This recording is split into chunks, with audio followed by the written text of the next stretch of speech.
Welcome to Speed and Color, a podcast and YouTube channel about custom motorcycle culture. Be sure to subscribe and turn on notifications to get all the latest content. You can also follow Speed and Color on Instagram. We hope you enjoy the show. Hi there, welcome to Speed and Color. Let's talk about lithium batteries. I don't know if you've had questions about them.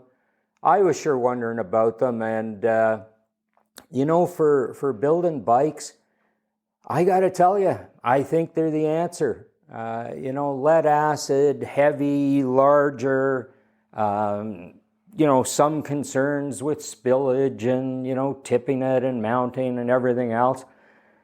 Lithium batteries, all those problems go away. Man, these things are small and light, and you can mount them any way you want. It's really a great technology.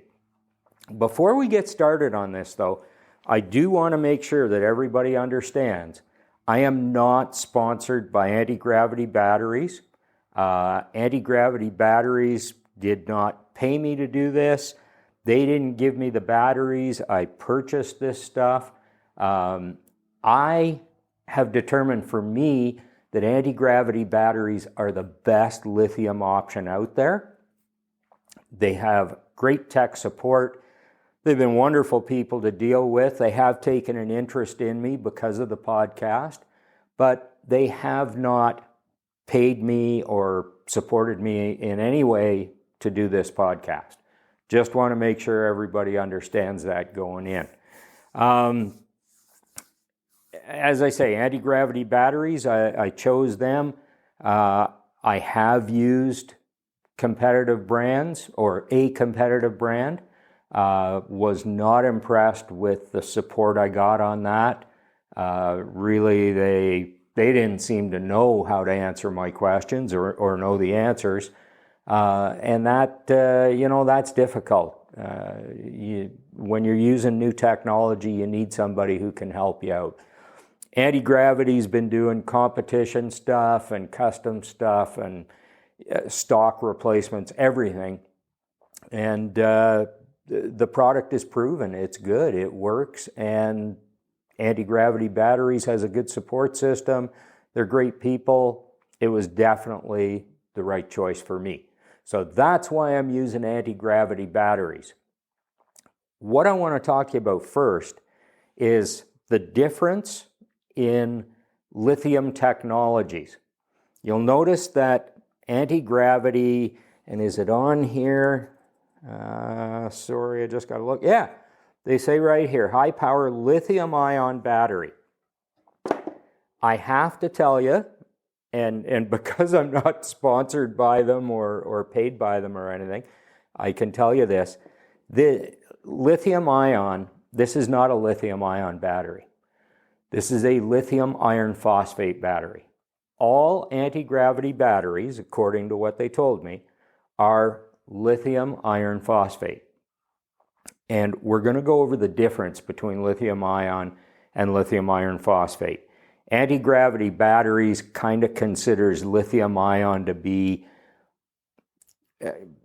kind of an overall reference to lithium technology. I prefer to just call it lithium. They call it lithium ion. It's fine. As long as we know what we're doing, we're in good shape. So lithium ion versus lithium iron phosphate. What's the difference in these technologies? Well, from everything I've learned, I've done a little bit of research, and I'm certainly not an engineer, and I'm not a scientist, and I'm not a chemist or a physicist or any kind of battery specialist.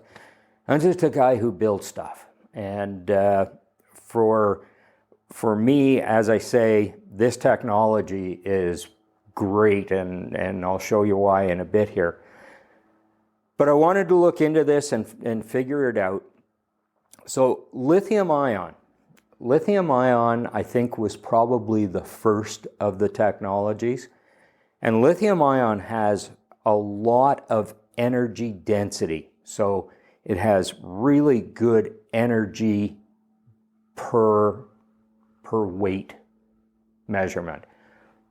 What am I talking about?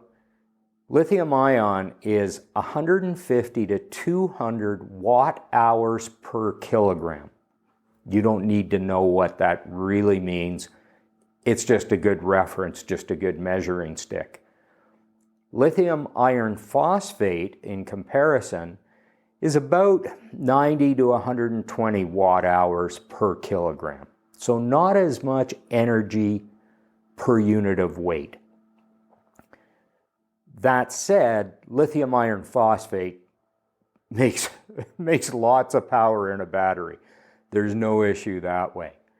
Another area where lithium iron phosphate has the advantage is in longevity. So the life of a battery is measured in cycles. A cycle is discharge and recharge. And the number of cycles for a lithium ion battery is 500 to 1,000. The number of cycles for a lithium iron phosphate battery is 1,000 to 10,000, depending on the conditions. That's a big difference. That makes a real difference in a battery that really, for the money you're going to spend, you'd sure like to get 5+ years out of that battery, and you'll do it with lithium iron phosphate. The stability of lithium iron phosphate. So you've heard all kinds of stuff about lithium ion exploding, catching fire, all that kind of stuff. There's something called thermal runaway. And I guess because of the energy density of the lithium ion and their susceptibility to heat, they don't work well in a hot environment or when they generate heat. If you overcharge a lithium ion battery, you can drive it into thermal runaway. And again, if that's not absolutely correct and somebody who really knows this stuff is watching, feel free to correct me. Like I say, I'm just talking in layman's terms here. My understanding is that lithium ion is not as stable as the lithium iron phosphate. Lithium iron phosphate typically does not get into thermal runaway because it handles heat much better than lithium ion. So it's more stable, and that makes it safer for the kind of stuff we're doing.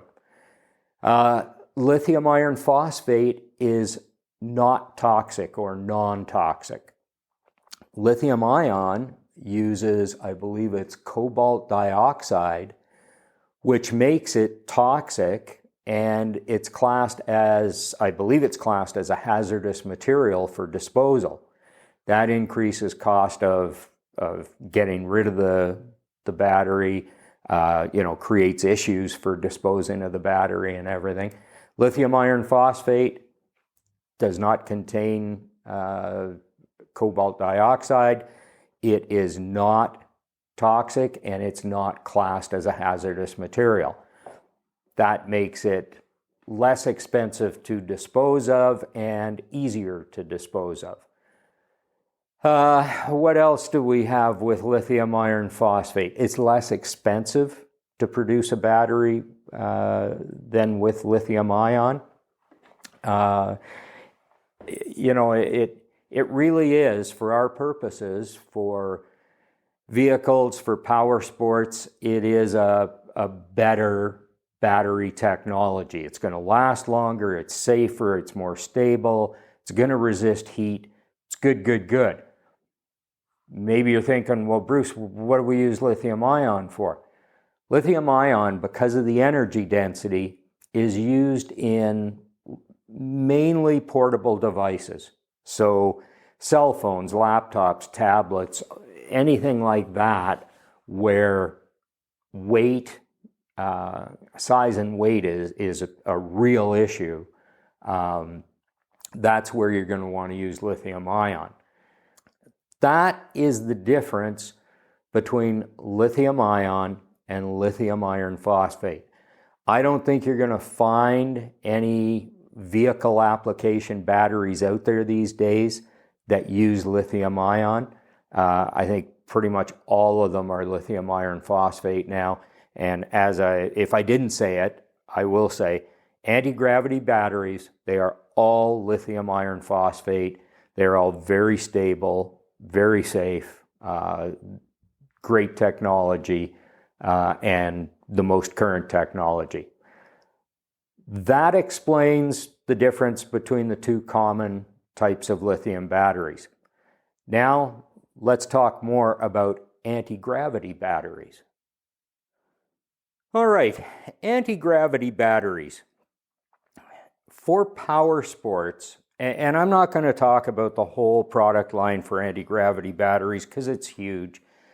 They've got micro starts, they've got deep cycle batteries, storage batteries, automotive batteries, racing batteries, 16-volt stuff, super cool. I'm not going to go over all that stuff. I'm going to focus on power sports, and really I'm just scratching the surface on what they have. But the two main technologies, or the two different technologies that anti-gravity has developed, they have their small case batteries, and I believe these were the original kind of battery. Very, very simple battery, lots of power for the size of it, but a very simple lithium battery. Then they have their new, well, I don't know how new it is, but they have their restart technology. And restart technology comes with a what they call a BMS, a battery management system. And the battery management system and the restart technology, I think, is really cool. This is neat stuff, stuff that I don't think you can do with lead acid. Maybe you could, but nobody that I know of is doing it. So some real benefits to the restart technology. So let's talk first about the small case. This battery, and I'll go over the sizes. Actually, I'll put it in the description for you. This is not the smallest anti-gravity battery you can get. This is an AG801. I was going to go with the AG401, which is, believe it or not, an inch narrower. Is that narrow? Which way is that? Anyway, an inch narrower than this battery is. Super tiny. Boy, oh boy. An AG401, you can hide that thing under a swing arm, any little gap that you have. It just tuck under the seat. You can put them just about anywhere. In a headlight pot, you could probably fit the thing if you had to. So the 401 or 401, I think is really cool. And as I say, I was going to go that way. And Chad at Antigravity Batteries said to me, he said, the 401 will do it as long as you don't have any kind of parasitic draw. You're not using an electric starter, which I'm not on the chopper. But he said, really, for the size difference, he said, I like the 801 just to give yourself that little bit extra. So if you do happen to leave the headlight on for a while or something like that, he said, the 801 is going to give you a little bit of a buffer. Made sense to me. Alfred and I made up a foam block the same size as this, and we made one up as a 401 as well. And we test fit that in the location where I'm going to mount the battery. We had lots of room for both, so space for the 801 wasn't a concern. The weight difference, not huge, not that it matters on the chopper anyway.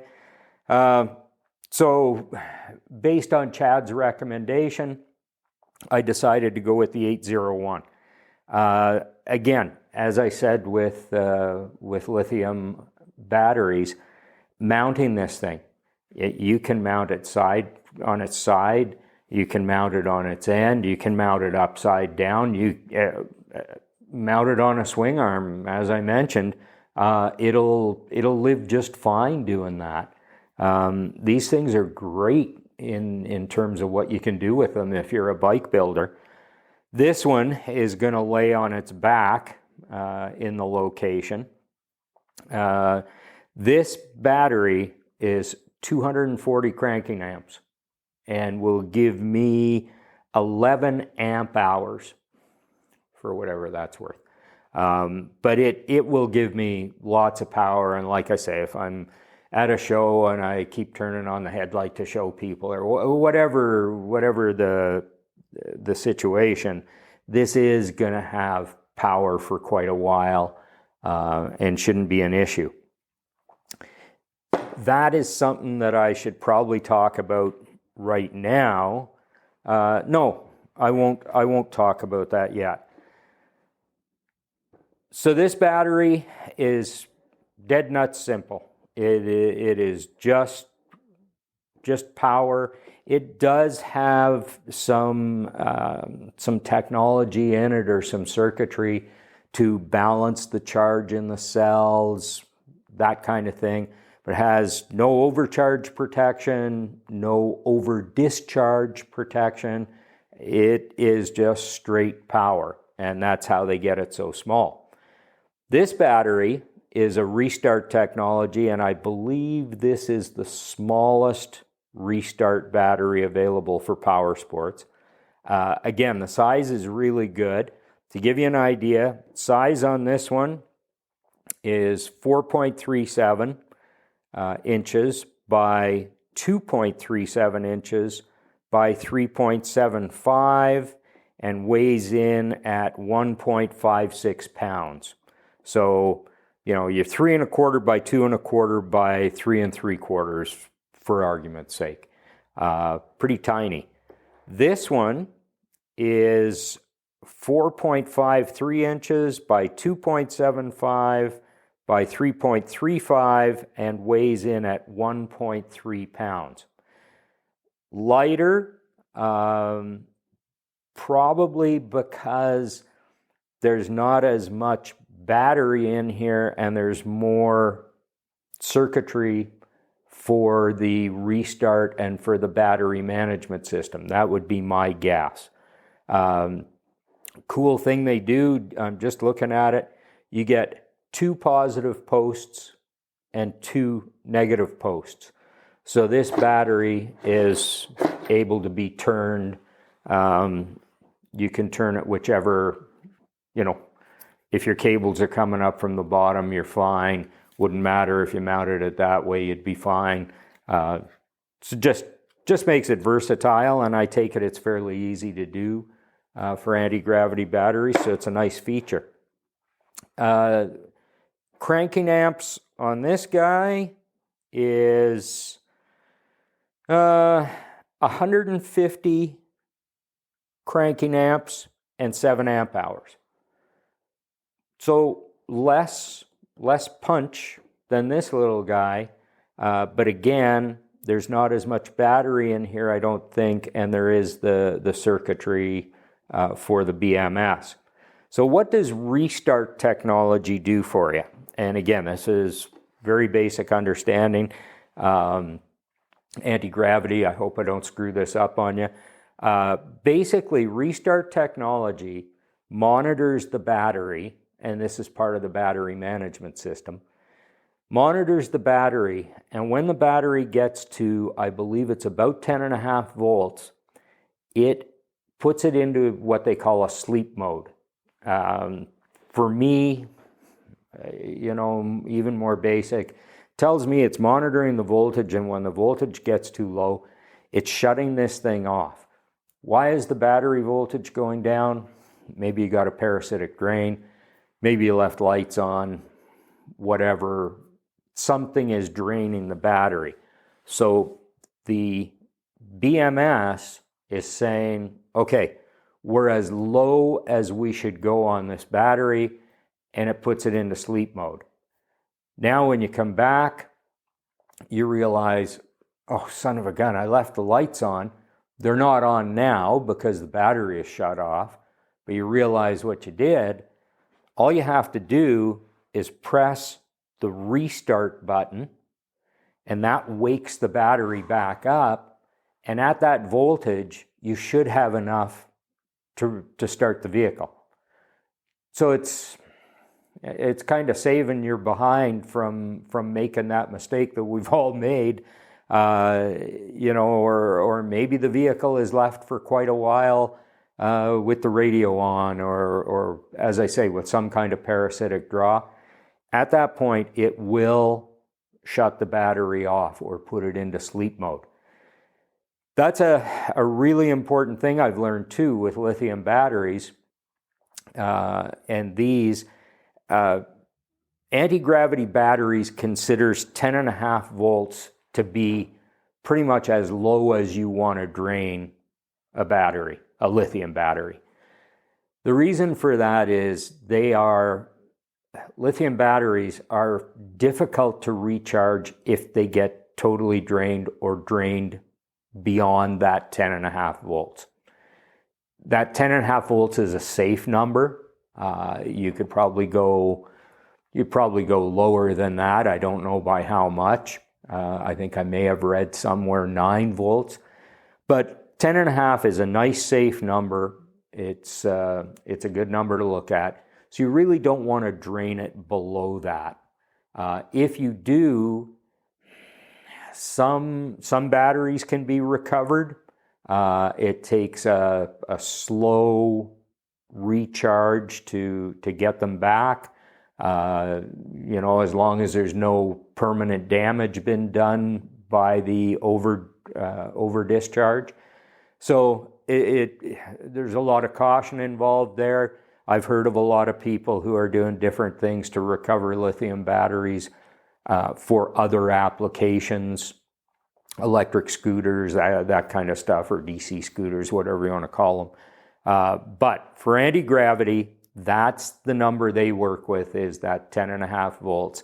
And as I understand it, I mean, there's the battery management system is doing other things for you, for charging and discharging, making sure you don't overcharge, making sure you don't undercharge, all that kind of stuff. But really, the restart and the battery management system work together to keep this battery from getting drained to the point where you can't use it. Cool stuff. Really on a bike, if you left your hand grip warmers on or something crazy like that, great feature to have. There is a remote system for the restart. If it's too awkward to get at this restart button, you can wire in a remote that'll allow you to reset the battery. On an adventure bike or whatever, this is a great option. And anti-gravity does make direct replacement batteries. So they line up with the measurements and everything of a stock battery, whichever one that is, and it's a direct replacement. In this case, I don't know if this is a direct replacement for anything. This, I am very sure, is not a direct replacement for anything. This is strictly a competition, custom kind of application. That's the difference in the anti-gravity batteries. Let me just check my notes and see if there was anything else I was going to tell you. Capacity, we got applications. Cautions for the small case batteries. Because there is no real protection system in there, you do have to make sure that you take care of that battery properly. You don't want to drain it below that 10.5 volts. You need to make sure your charging system is in good condition. You're not getting any voltage spikes, stuff like that out of your charging system. We'll talk more about that in a minute. You want to treat this battery right. Probably, I keep mine on a charger all the time on the Sportster. just whenever I'm not riding it, whenever it's in the garage, I just plug it in. That way I know that battery is always maintained at a full charge, no issue, not going to have to worry about it. That's the kind of thing you should probably do with the small case battery. That addresses that.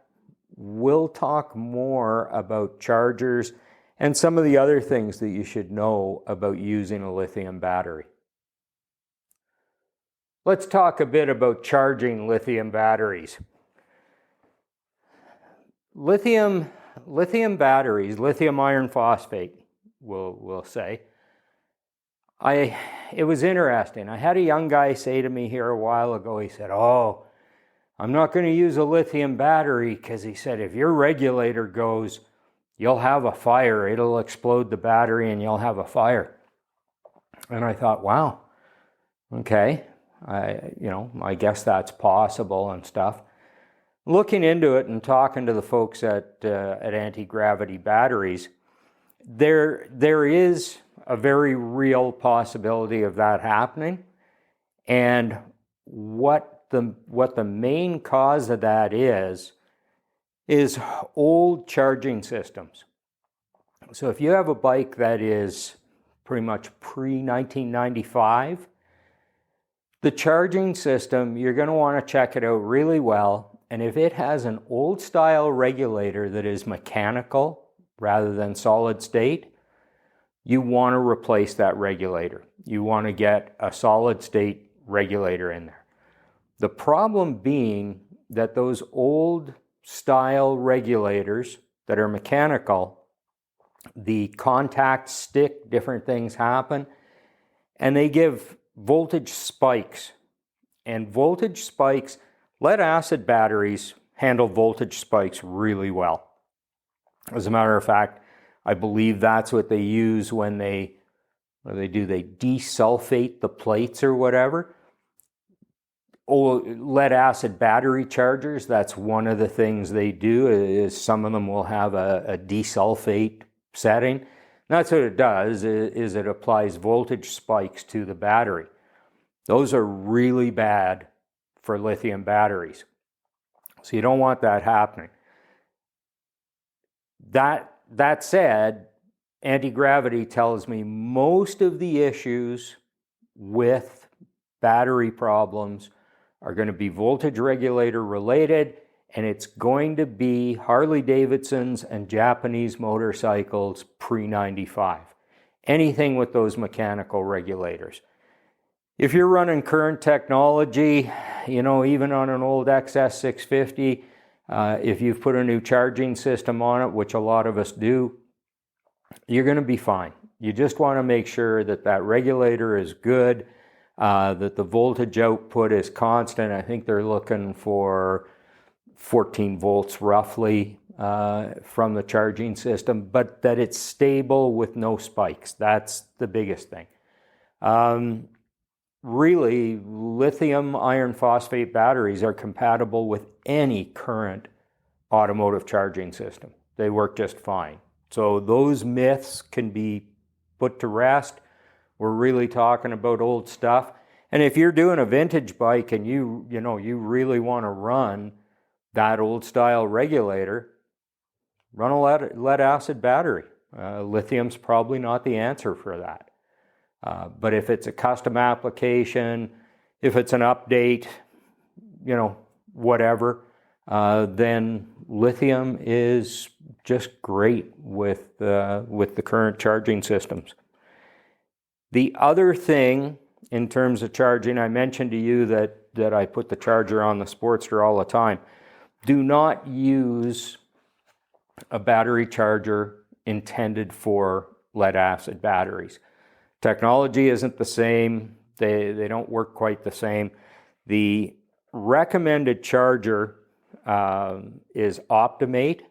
This one happens to be from Honda.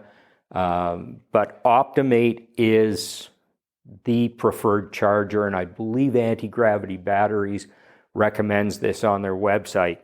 So this charger has some intelligence in it. It can test the battery, it checks it. It has a a maintenance mode that maintains the battery. That's why I'm not afraid to leave this plugged in all the time, because it's constantly monitoring the battery and, maintaining it at the proper levels and everything. So I don't have to worry at all. Nice piece, not a ton of money, well worth doing if you're going to run a lithium battery. So that's the charger. I'll just put that down there so it doesn't fall down. And we've talked about why you shouldn't drain a lithium battery. Storing your anti-gravity battery. These batteries do very well with long-term storage. So if there's no parasitic draw, and I checked with Antigravity and they said best bet is full charge, disconnected, put it on the shelf. Antigravity said 3 months, no problem. All the specs that I read online say typically more like a year. So no problem there. As a matter of fact, lithium ion, I think they said 300 days. Lithium iron phosphate, 350 days of shelf life. So real good that way. But as I say, go ahead, make sure it's charged right up. You don't want to store it in a discharged state. That's not going to do you any good. Mounting. And that's our final topic. So mounting this battery, I picked up one of these. These are available on the Antigravity website. They have lots of different battery mounts, and of course to accommodate all the sizes and everything else. This one, I believe, is from Lead Sled. I think I saw a decal in there. This is going to work really nice in the location that I'm putting it, down under the transmission, under the gearbox section of the engine.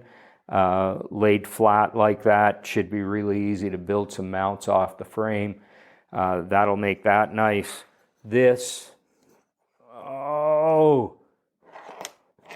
These screws tend to really tighten up in here. And I will say, little advice for Lead Sled. This plate doesn't fit as nicely as I would have liked it to. I don't know if you can see that. Maybe I can zoom in on that. The holes are not centered for the holes on the case. And if you squeeze the case together, you can get it to line up, and that's why the screw was so tight there to move.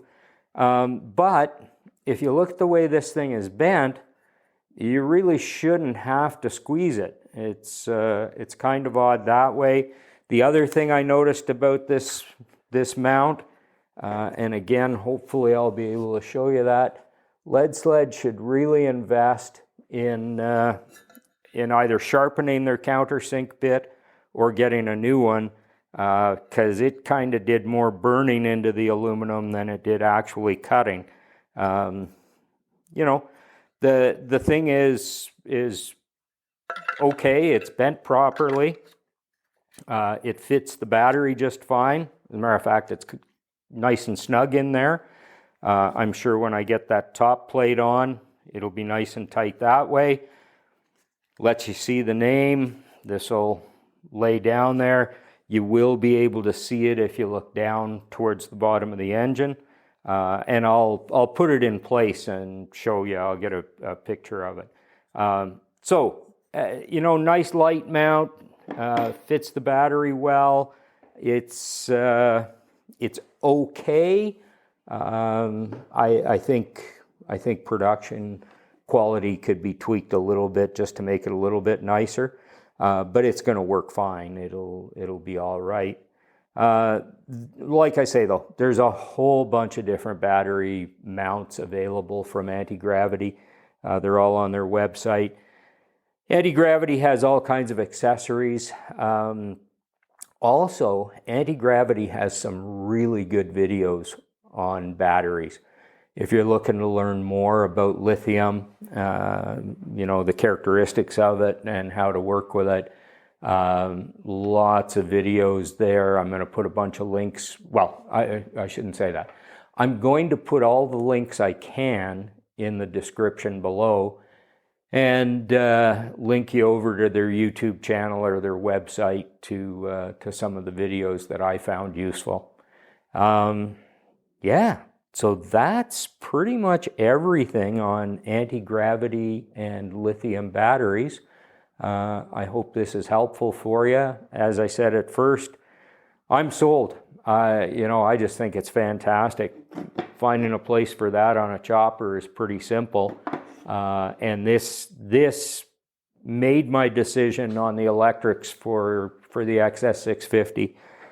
We're going to go with an electronic ignition, battery, and a Moto gadget. The Moto gadget will be pretty easy to hide as well. Wiring will be minimal, but it'll make for a pretty slick system and pretty dependable. So that's great. I'll put a picture of this in its mounting position. I won't have it mounted, but I'll just hold it in place there so you can see it. And we'll move on. I think I've got some extra time on this episode, so I think I'll throw in a little bit about the seat. I learned some things about mounting a solo seat on the XS650 that I think are really interesting, and I think I'll just tag that on the end of this episode. So let me go and do a little video of that as well. All right, I'll give this another shot here. So this is going to mount right up in here. And it's going to be easy enough to get a tab on the frame, a couple tabs to mount this with. Because I'm running kickstart only, we do a starter motor delete kit, which blocks off the hole in there, makes all this room under here. So this is real nice. I can tuck this up nice and high. It's above the bottom of the frame rails. I guess you won't get to see much of the battery. I was hoping you could see more of it.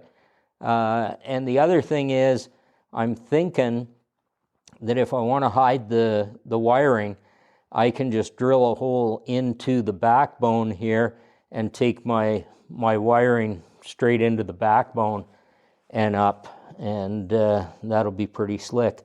So that's where I'm going to mount the anti-gravity battery. I don't think I have room to go this way. I'm pretty sure, no, I don't. No, and the backbone would be in the way, so I don't like it that way anyway. I do really like it tucked up in here like this, though. I think that's going to be just great. So that's where that's going to go. All right, onto the seat. All right, I really wanted to show you this. I learned something about mounting a solo seat with hairpins that I think is really cool. And part of the reason I'm sharing this, I encountered a problem with this, and I searched the internet. I found all kinds of forums, all kinds of posts, guys having exactly the same problem and no explanation for it, no fix for it. So let me run through this with you, and hopefully I can make it make sense. And between the camera angles, I can show you what's going on here. So I got the front mount done for the seat here. Tim was over, gave me a hand with it. We got it all welded up. Everything was good. And I decided that I was going to use chrome hairpins, 3-inch hairpins. Really good, no issue there. And Tim did a beautiful job of helping me with the mounts here. His TIG welding is absolutely great. So I got this on, and I was talking to a guy, and he said to me, when you put the hairpins on, and now okay, I will say originally the hairpins I had mounted with the V, if you will, or with the coil out the back. And he said to me, he said, when you put the hairpins on, make sure you leave one side loose. One side being either top or bottom. And I said, well, why do you do that? And he said, well, it won't spring if you don't leave either side loose. And I thought, that doesn't seem to be quite right, but okay. And of course, being who I am, I put the hairpin in and I tightened up top and bottom. I'll tell you what, you might as well weld this seat to the chassis when you do that, because it does not move. And I went and like I say, I read forums. There are guys saying, I'm 260 pounds and I can't move that seat at all. There's no spring to it. There's no bounce to it. Another guy, I'm 300 pounds and mine doesn't flex. And I read all this stuff and I thought, what the heck is going on? So I thought, well, maybe I just need to read the installation instructions. So I went to, and I'll try to remember who it was I went to, but I found somebody who makes these, and I went to their installation instructions, and they showed them coming out the back, same deal, everything was good, but they had a pivot that mounted on the frame mount. They had this pivot, and I thought, well, why? It just seemed odd having this pivot when you have a sprung seat. Like, I didn't understand it. So anyway, but essentially they were doing the same thing I'm doing, except instead of bolting this bottom, this one right here, this bottom one firm, they were putting a pivot point on here. And so I came out the next morning and I looked at this and I thought, what the heck is going on? So I remembered the guy who told me to leave one side loose. I loosened the top bolt, backed it off a couple threads, boing, boing, boing, spring worked, right? And I thought, but that's crazy. I don't want to have to Loctite these top bolts, and if that's loose, it's going to scratch the hell out of the paint and out of the chrome and everything else. And then I thought, well, maybe leather washers would give it enough room to move or something, or allow it to slide. And I thought, okay, I'll put leather washers on it. Well, I put the leather washers on. That didn't make any difference. And then I remembered a post I read, and I should try and find, not that it matters, I should try and find the young man's name, but he's a student of Teach. Teach is, what's his first name? Kevin Bass, teacher in the States who teaches a shop class. Part of the curriculum or option is to build an old school chopper. Anyway, he's one of Teach's students, and he referred to mounting these hairpins, and he had them going out the back as well, but he said, we mounted them backwards. And that kind of stuck in my head. I didn't understand, especially since how installation instructions show it coming out the back. I didn't understand what he meant by we mounted them backwards. So as I was sitting here looking at it, I was trying to, and I'm not a physics major or anything, I'm not an engineer, but I was looking at this trying to figure it out. And I thought, well, there's a pivot point here, and the seat, when it moves, and if you exaggerate it, it moves on an arc. So it moves on a curve. And I thought, okay, so the seat's moving on a curve, but if you have these springs coming out the back, the springs compress in an arc this way. So essentially, you have opposite arcs trying to work against each other. The mounting points are trying to work two different ways.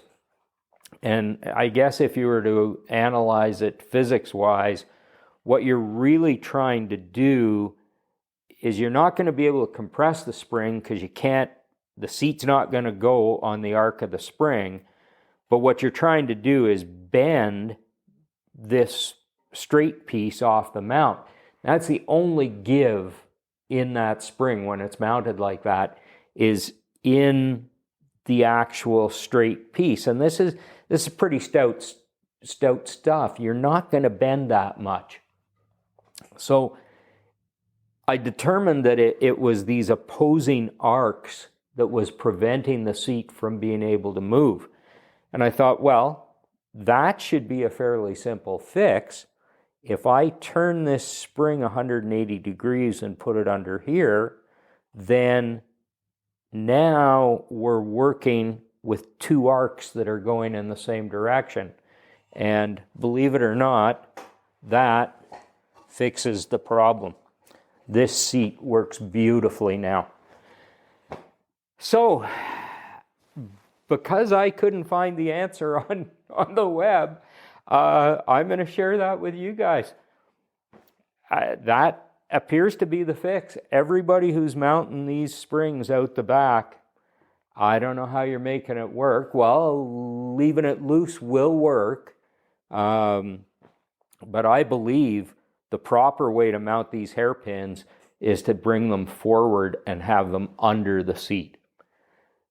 There's Bruce's tech tip for this week. Hey, hope you enjoyed the episode. Hope you learned something about anti-gravity batteries, lithium iron phosphate. Hope this is worthwhile for somebody out there who's trying to make this work.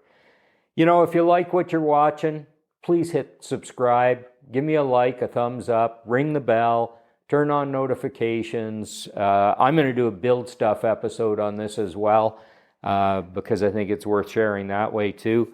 Check me out on Instagram. Really appreciate all of you. Hope that we can keep going with this. Hope that you find it worthwhile. And hey, build safe, ride safe, be cool. We'll see you soon.